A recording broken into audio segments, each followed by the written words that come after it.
La mayor parte de los eruditos afirman que el libro de los Romanos es indispensable, que todos los cristianos deberían de estudiar de una manera cuidadosa.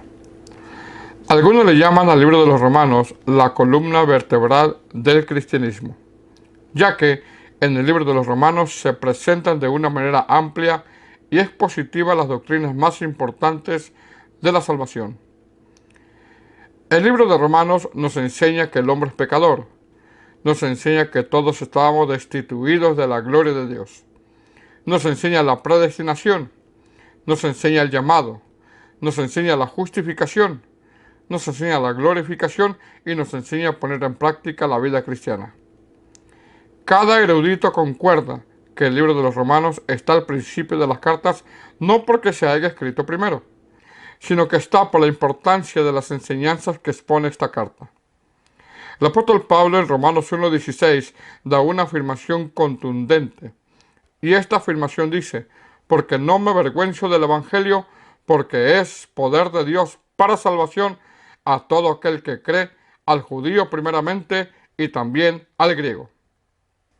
El tema de hoy, el libro de los Romanos.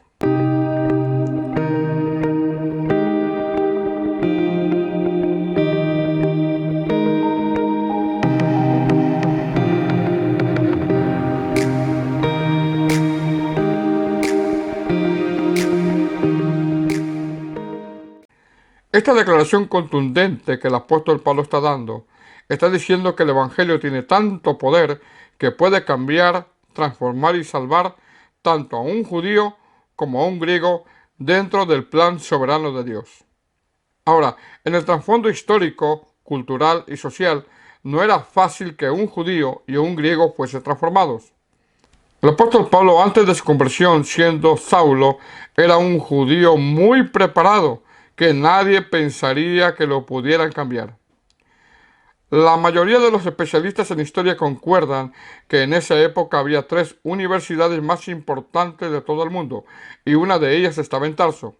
Se cree que Saulo tuvo su formación universitaria en una de ellas. Los especialistas en historia creen que ahí estudió y que después se fue a Jerusalén, donde fue instruido a los pies de Gamaliel. Saulo era un hombre muy preparado. Saulo era un rabino. Cualquier tema que le expusieran, él contestaba. Si le hablaban de filosofía, te respondía. Si le hablaban de la ley, tenía mucho conocimiento. Si le hablaban de cultura, te respondía con facilidad. Si le hablaban de religión, tenía conocimiento. Se cree históricamente que Saulo hablaba varios idiomas: griego, hebreo, arameo, latín y un idioma en España. En España hay varios idiomas: el catalán, valenciano, gallego, euskera, que es el vasco, y castellano. Saulo era un pensador y escritor, y como todo joven, la historia dice que sus padres lo mandaron a Jerusalén para que estudiara para rabino, donde estuvo a los pies de Gamaliel. En Hechos capítulo 22, versículo 3 dice: yo de cierto soy judío, nacido en Tarso de Cilicia, pero criado en esta ciudad, instruido a los pies de Gamaliel, estrictamente conforme a la ley de nuestros padres, celoso de Dios, como hoy lo sois todos vosotros. También lo dice en Filipenses capítulo 3, versículo 5, circuncidado al 8º día, del linaje de Israel, de la tribu de Benjamín, hebreo de hebreos, en cuanto a la ley fariseo, en cuanto al celo, perseguidor de la iglesia, en cuanto a la justicia que es la ley, irreprensible. Ahora, este tipo de personas era muy difícil que pudieran cambiar de creencia y de estatus social. Por eso, cuando da esta declaración, porque no me avergüenzo del Evangelio, porque es poder de Dios, él entiende lo que él era antes y sabía que solo un poder pudo haberlo cambiado hasta convertirlo en un siervo. Ahora, en este texto también nombra al griego, y cuando nombra al griego de la misma manera, él está diciendo que el Evangelio puede transformar y traer salvación a este tipo de personas. ¿Quiénes eran los griegos? Los griegos históricamente influían de una manera sorprendente en Roma. Es decir, mientras que los romanos dominaban militarmente, los griegos dominaban en cultura. Los griegos eran gente elocuente. Los griegos dominaban en filosofía.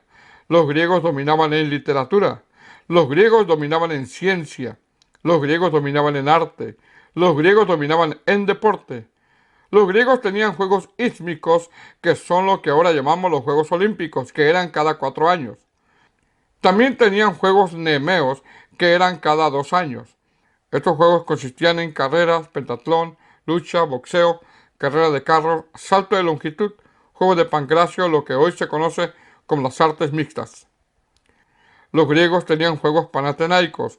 Estos juegos eran cada año. Estos juegos consistían en juegos artísticos, concursos de belleza, fisiculturismo, desfiles y concursos de danza. Cuando Roma conquistó casi todo el mundo, la conquistó militarmente, pero en influencia cultural, deporte, artística, filosófica, eran los griegos. Toda esa influencia prevalece hasta el día de hoy. La historia dice también que los griegos eran narcisistas. ¿Qué es un narcisista?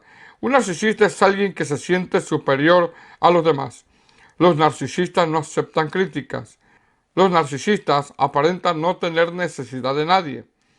Los narcisistas creen que el mundo gira alrededor de ellos. Los narcisistas eran gente egocéntrica. Entonces, cuando el apóstol Pablo dice en Romanos 1:16, porque no me avergüenzo del Evangelio, porque es poder de Dios para salvación a todo aquel que cree, al judío primeramente y también al griego, lo que está diciendo es que ante el Evangelio, ni judíos tan religiosos, ni griegos con su influencia y egocentrismo, cuando el Evangelio llega a la vida de ellos, no se pueden resistir. Dios, a través del Evangelio, hace que se rindan a Él. El apóstol Pablo dice, porque es poder de Dios. Esta palabra poder en el griego es dunamis, que quiere decir eficacia, fuerza, potencia o dinamita.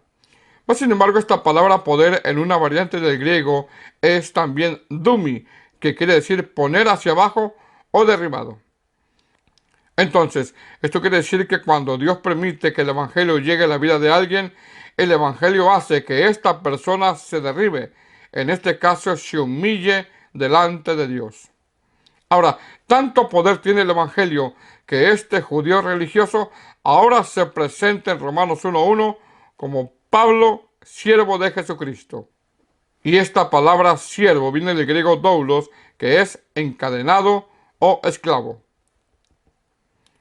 ¿Quién hubiese podido transformar a un judío tan religioso como Saulo? ¿Quién hubiese podido transformar a un griego egocéntrico que pensaban que no necesitaban de nadie? Solo Dios, a través del Evangelio, a estos dos grupos de personas los hace que se humillen, en este caso, delante de Dios. Tanta fue la conversión de Saulo a Pablo que en Romanos 1:1 presenta su credencial como Pablo, siervo de Jesucristo. Todos los que hemos tenido el nuevo nacimiento tuvimos cambios impresionantes y hemos recibido la salvación, ya que Dios, cuando trajo el Evangelio en nuestras vidas, Dios nos mostró su poder. El mayor milagro que puede experimentar un ser humano es recibir ese poder que Dios trae a través del Evangelio. Es recibir la salvación. Él nos trajo salvación y transformó nuestras vidas.